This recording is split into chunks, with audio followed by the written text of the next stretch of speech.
ایسی پاک الفتح جس کو تمام فتوحات میں سب سے عرفہ و اعلیٰ مقام حاصل ہوا۔ مذہب اسلام یقیناً امن و شانتی کا مذہب ہے۔ ہمارے معاشرے میں اپنے اور بیگانے یہ بات کہتے ہوئے نظر آتے ہیں کہ اسلام تلوار کی زور پر پھیلا ہے۔ یہ بالکل مذہب اسلام پر بہتان ہے، افتراء ہے اور ایک الزام ہے۔ مذہب اسلام نے تو ہمیں یہ تعلیم دی ہے کہ اگر آپ کا پڑوسی کوئی دوسرے مذہب کا بھی ہو تو اس کے ساتھ حسن سلوک سے پیش آیا جائے۔ مذہب اسلام نے کبھی بھی ناحق کے خلاف اپنی آواز کو یا اپنی تلوار کو نہیں اٹھایا، بلکہ ہر اس شخص کے سامنے حق کا پرچم بلند کرتے ہوئے نظر آیا جنہوں نے مذہب اسلام کی مخالفت کی۔ دیگر مذاہب کے لوگ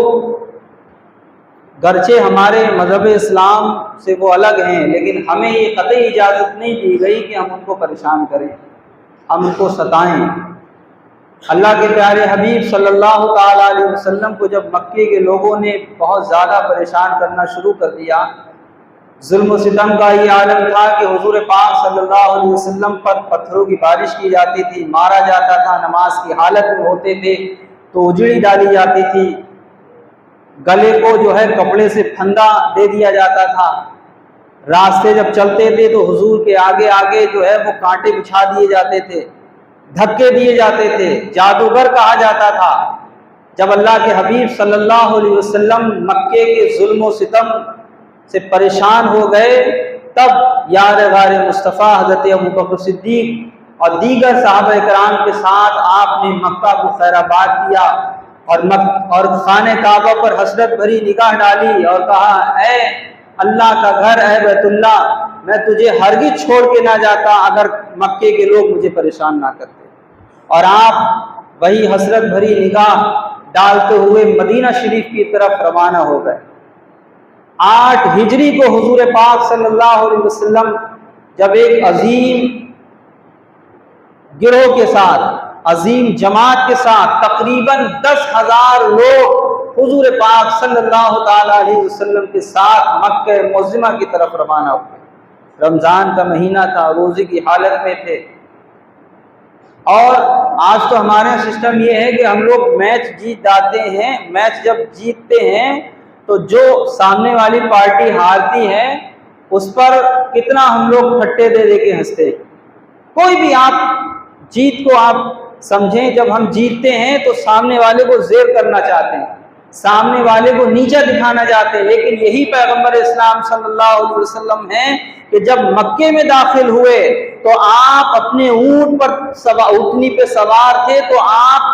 کا جھکاؤ جو ایک شاہانہ ہونا چاہیے تھا، کیونکہ جب جیت ہوتی تو انسان کا سینہ چوڑا ہو جاتا کہ ہاں میں جیت گیا ہوں۔ لیکن یہ وہ پیغمبر اسلام ہیں کہ جنہوں نے کبھی غرور اور تکبر نہیں کیا ہے۔ پیغمبر اسلام صلی اللہ علیہ وسلم اپنی اونٹنی پہ سوار ہیں، اور اونٹنی کا جو آگے والا پیٹھ کا حصہ ہوتا ہے، حضور پاک صلی اللہ علیہ وسلم کی تھوڑی شریف اس اونٹ کی پیٹھ سے ایسی لگی ہوئی چل رہی تھی، یعنی اتنا جھکاؤ حضور پاک صلی اللہ تعالی علیہ وسلم کے اندر تھا کہ کوئی یہ نہ کہے کہ محمد عربی صلی اللہ علیہ وسلم نے مکے کو فتح کر لیا تھا اور اپنے سینے کو چوڑا کر کے چل رہے تھے۔ اللہ اکبر، یہ عاجزی اور انکساری ہے۔ ہمیں اس سے معلوم ہوا کہ اگر اللہ ہمیں کسی نعمت سے نوازے، اگر ہمیں کوئی ترقی حاصل ہو جائے تو ہمیں غرور نہیں کرنا چاہیے، بلکہ اللہ کی بارگاہ میں جھک کر اللہ کا شکر ادا کرنا چاہیے۔ پیغمبر اسلام صلی اللہ علیہ وسلم کا صبر، جب اللہ کے حبیب صلی اللہ علیہ وسلم مکے سے روانہ ہو رہے تھے تو خانہ کعبہ کی چابی عثمان بن طلحہ نام کا ایک شخص تھا، اس کے پاس رہتی تھی۔ اچھا، کعبہ بھی تو حضور کا ہے، اللہ نے پوری کائنات کو حضور کے صدقے میں پیدا فرمایا ہے، تو آپ نے عثمان بن طلحہ سے کہا کہ بھائی میں مکہ چھوڑ کے جا رہا ہوں، میری دلی خواہش ہے کہ میں مکے کے اندر داخل ہو جاؤں، اور عثمان بن طلحہ کو یہ اجازت تھی کہ جو ان سے کہے کہ خانہ کعبہ کے اندر جا کے زیارت کرنا ہے تو وہ اس کو زیارت کراتے تھے، لیکن عثمان بن طلحہ نے معلوم کیا کہا، اے محمد، میں سب کو خانہ کعبہ کے اندر کی زیارت کراؤں گا، لیکن میں تمہیں خانہ کعبہ کے اندر داخل نہیں ہونے دوں گا۔ جس کا مکہ ہے، جس کا کعبہ ہے، جس کی پوری کائنات ہے، اس کے لیے ایسا کہا جائے تو کتنا غصہ آئے۔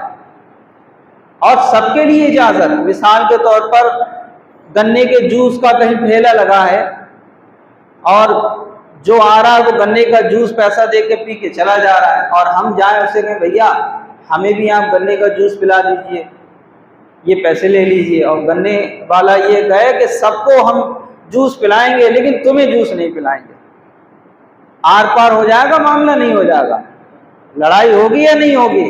لیکن یہی تو پیغمبر اسلام ہیں کہ جن کے اخلاق و کردار اور محبت کی وجہ سے آج پوری دنیا میں مذہب اسلام نظر آ رہا ہے۔ حضور پاک صلی اللہ علیہ وسلم نے کچھ نہیں کہا اس سے، اور اس کی کمر پہ یا پیٹھ پہ ہاتھ کو تھپتھپایا اور کہا کہ عثمان بن طلحہ، ایک دن آئے گا کہ یہ چابی میں تم سے لے کے رہوں گا۔ حضور چلے گئے۔ 8-10 سال کے بعد جب پیغمبر اسلام صلی اللہ علیہ وسلم مدینے سے مکے کی طرف جب روانہ ہوئے تو کتنے لوگ تھے؟ تقریباً 10 یا 12 ہزار لوگ حضور کے ہمراہ مکے کی طرف روانہ ہوئے۔ جس مکے کو حضور روز دیکھتے ہوں، جس مکے میں پیدا ہوئے، جس خانہ کعبہ کے سامنے روزانہ نمازیں ادا کی جاتی ہوں، جس خانہ کعبہ کے اس پتھر کو چوما جاتا ہو جو جنت سے لایا گیا ہو، اور اسی کعبے سے، اسی مکے سے حضور کو نکال دیا جائے۔ 8-10 سال کا عرصہ گزرا، آپ خانہ کعبہ کی طرف واپس نہیں ہوئے، لیکن جس آن و شان کے ساتھ حضور پاک صلی اللہ علیہ وسلم آئے، اور اسی دوران ایک جو ہے وہ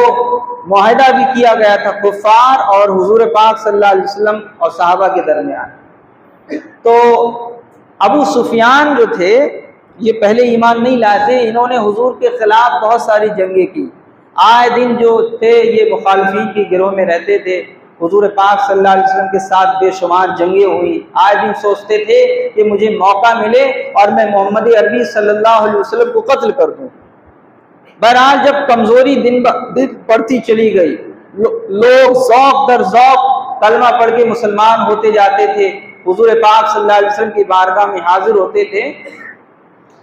تو ابو سفیان کی بیٹی غالباً ام حبیبہ یہ حضور کے نکاح میں تھی۔ تو ابو سفیان جب مدینے آئے کچھ گفتگو کے لیے، کچھ جو عہد ہوا تھا اس کے حوالے سے بات کرنے کے لیے، تو اپنی بیٹی کے پاس جب پہنچے تو بستر لگا ہوا تھا۔ یہ ایمان کی بات ہے، یہ ایمانی جذبہ اپنے اندر پیدا کریں کہ جو حضور کا نہیں وہ ہمارا نہیں، جو حضور کا دشمن وہ ہمارا دشمن، جو حضور کا غدار وہ ہمارا غدار۔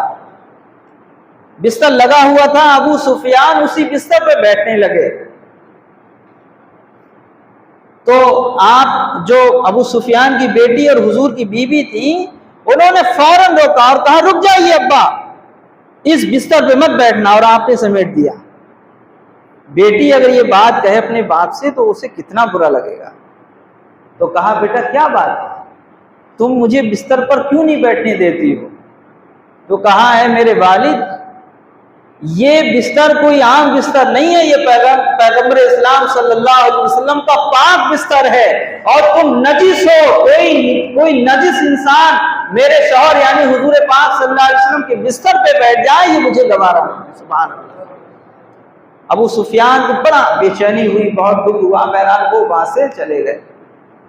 بہت چونکہ فتح مکہ کا معاملہ بڑا تفصیل کے ساتھ لکھا ہے، بہت سارے اس میں واقعات ہیں، اب چونکہ وقت بہت زیادہ لگے گا۔ حضور پاک صلی اللہ تعالیٰ علیہ وسلم جب مکے میں داخل ہو گئے آن شان بان کے ساتھ، 10,000 کا لشکر، کوئی مذاق بات ہے؟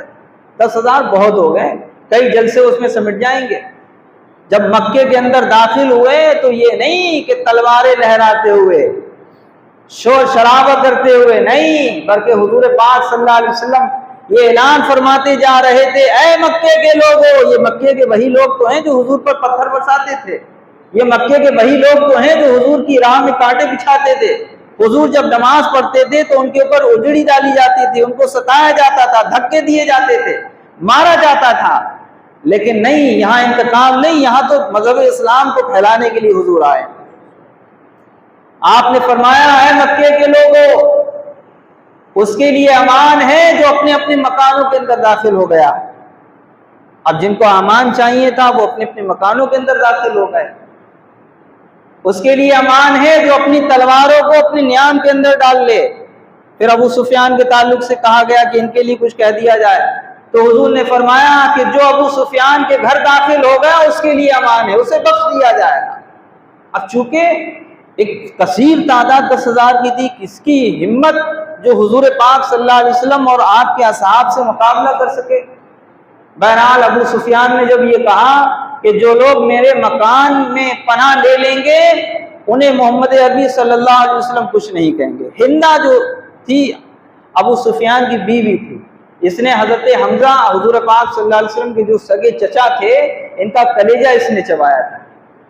تو بہرحال ہندا نے جب سنا کہ میرا شوہر یہ کہہ رہا ہے کہ جو ابو سفیان کے گھر میں داخل ہو جائے اسے امان، اس کی جان بخش دی جائے گی، مارے غصے کے اپنے شوہر کے پاس آئی، داڑھی بال نوچنا شروع کر دیا اور کہا کیا تو پاگل ہو گیا ہے؟ تو کس کی وکالت کر رہا ہے جو ہمارا دشمن ہے، جو ہمارے معبودوں کا دشمن ہے؟ بہرحال آپس میں کچھ باتیں ہوئی، ابو سفیان اپنے گھر کے اندر گئے، لوگوں سے کہا کہ اے لوگوں،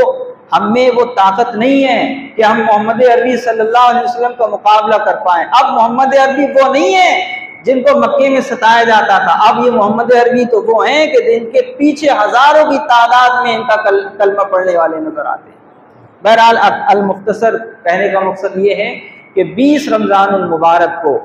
پیغمبر اسلام صلی اللہ تعالی علیہ وسلم آن شان بان کے ساتھ مکہ معظمہ میں داخل ہوئے، بیت اللہ شریف کی زیارت کی۔ آج کی وہ عظیم تاریخ ہے، اور آج کی وہ عظیم تاریخ ہمارے اور آپ کے لیے ایک ایسا میسیج اور ایسا پیغام دیتی ہے کہ اتحاد زندگی اور اختلاف موت ہے۔ حضور پاک صلی اللہ علیہ وسلم کی بارگاہ میں جو لوگ کلمہ پڑھ کے مسلمان ہو گئے تو ان کے دل پلپلے نہیں تھے، ان کا ایمان پلپلا نہیں تھا، وہ ہمیشہ اسی آس میں اور اسی طاق میں لگے رہتے تھے کہ محمد عربی صلی اللہ علیہ وسلم ہمیں اشارہ کریں اور ہم ان کے نام پر اور ان کے کہنے پر اپنی جانوں کو ہم قربان کریں۔ تو مولا تعالیٰ آج کی اس تاریخ کی برکت سے ہم سب کے ایمان کو مضبوطی عطا فرمائے، ہم سب کے دلوں میں حضور پاک صلی اللہ علیہ وسلم کی محبت پیدا فرمائے، اور ہم کو صحیح معنی میں، ہم سب کو صحیح معنوں میں نماز پنجگانہ اور اپنی مساجد کی حفاظت کرنے کی توفیق عطا فرمائے۔ کل انشاءاللہ تعالی کیا منٹ بیان ہوا ہوگا؟ وہی 10-12 منٹ جو بھی۔ کل داماد مصطفیٰ شوہر فاطمہ رضی اللہ تعالی عنہ حسنین کریمین کے والد گرامی حضرت علی شیر خدا رضی اللہ تعالیٰ عنہ کی بارگاہ میں خراج عقیدت پیش کیا جائے گا۔